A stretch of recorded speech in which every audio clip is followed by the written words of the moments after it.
सगळ्यात महत्वाची आत्ताची अडचण काय आहे तर संध्याकाळी 6 ते रात्री 10 हे घरातली लाईट त्या ठिकाणी पूर्ण बंद केली आहे आणि संध्याकाळी 10 ते संध्याकाळी 6 ते पहाटे 4 त्या ठिकाणी लाईट त्या ठिकाणी देऊ नये असा त्या ठिकाणी एजीपीटरला म्हणजे शेतकऱ्याला बंधन केलंय।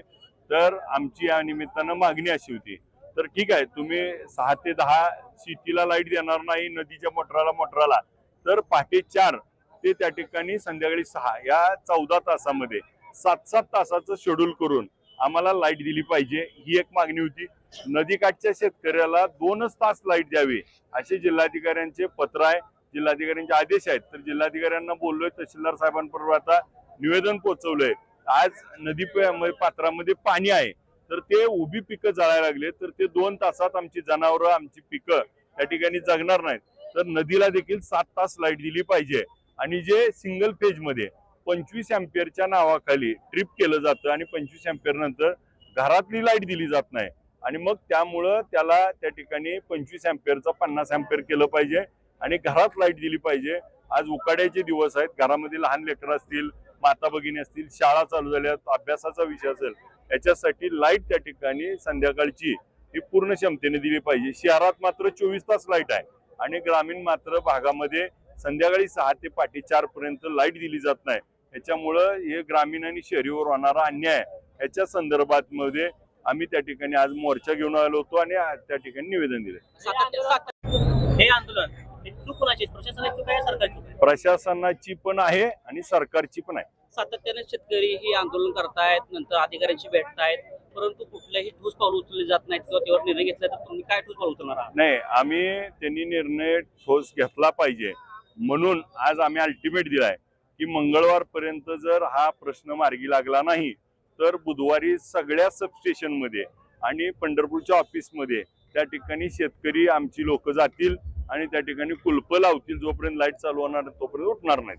नागपूर शहरामध्ये स्मार्ट मीटर बसवण्याचं चालू केलेलं आहे आपण। अनेक लोकांची तक्रारी आहेत की लाईट बिल जास्त येतं। नाही, सगळ्यात महत्वाचं स्मार्ट मीटर बसवू दिलं नाही पाहिजे ग्राहकांनी पहिलं काम।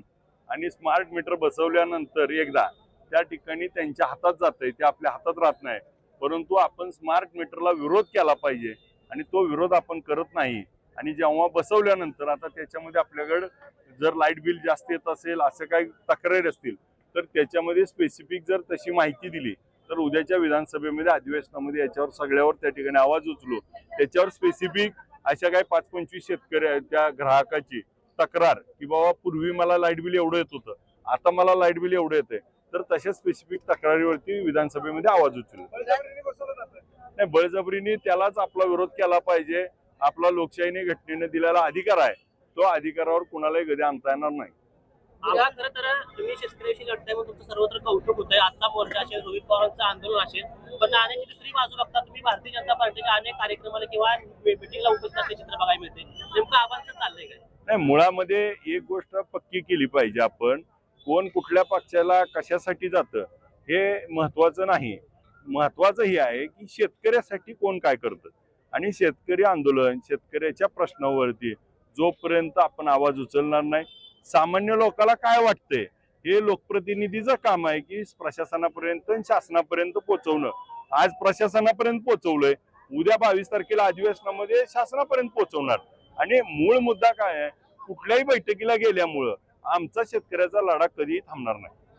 अधिवेशनाला जाणार आहात, मुख्यमंत्र्यांबरोबर करण्याचा प्रयत्न? नक्की उद्या मी अधिवेशनाला गेल्यानंतर पहिलं मुख्यमंत्र्यांना ह्या लाईटचे सुरळीत करावं म्हणून निवेदन देणार आहे। पहिल्या दिवशी शोक प्रस्ताव असतो, दुसऱ्या दिवशी बोलायला चालू केलं की MSEB वरती या लाईट वरती पहिलं औचित्य मांडणार आहे।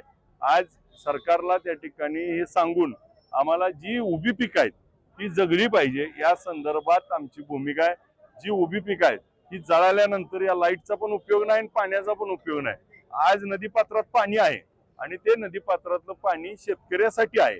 आज शेतकऱ्याला पाणी दिलं पाहिजे आणि ते शेतकऱ्याची पिकं जगली पाहिजे, हीच भूमिका आमची त्या ठिकाणी आहे। हक्काची लाईट, हक्काची लाईट, आमची दावा तुम्ही आगे बढो, आमची दावा तुम्ही आगे बढो।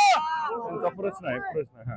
आता तुम्ही भाषणात उल्लेख केला की रोहित पवारांचा बैठक घेण्यावर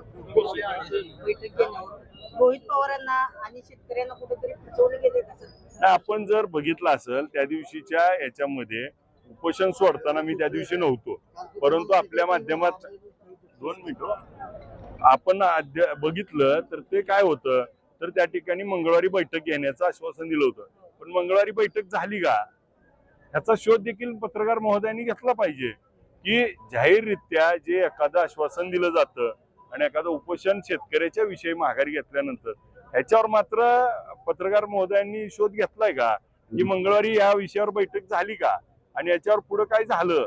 आमची विनंती आहे की सातत्यपूर्ण पाठपुराव्याशिवाय कोणती गोष्ट होणार नाही आणि शेतकरी कर्जमाफीतल्या या अटी रद्द झाल्या पाहिजे, सरसकट कर्जमाफी झाली पाहिजे आणि शेतकऱ्याला याचा लाभ झाला पाहिजे, हीच भूमिका आमची आहे. सरकार कमी पडलं का रोहित पवार कमी पडलं? नाही, आता त्याचा मूळ मुद्दा आहे की इथं आंदोलन झाल्यानंतर सरकारनं भूमिका घेतली आहे की आम्ही बैठक घेऊ.